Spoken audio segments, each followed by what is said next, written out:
আওয়ামী লীগকেও কখনো চ্যালেঞ্জ জানানো যাবে না।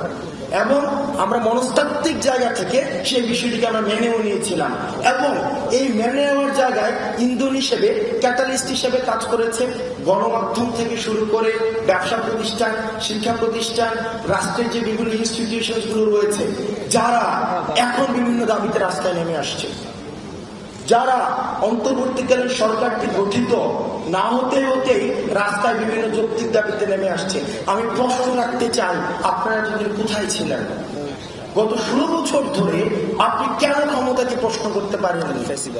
কেন ফেসিবাদকে প্রশ্ন করতে পারেননি?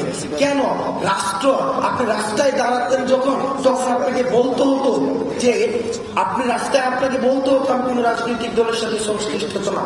কেন রাজনৈতিক দলের সাথে সংশ্লিষ্ট হলে কেন দাবিটি জানাতে পারত না? আমাদের এই জায়গাটায় প্রশ্ন রাখতে হবে, আমাদের চিন্তা জগতে একটি প্রশ্ন আমাদের সবসময় রাখতে হবে। এই যে আমরা ক্ষমতাকে প্রশ্ন করা শিখেছি, সেটি ধারাবাহিকতা অব্যাহত রাখতে হবে।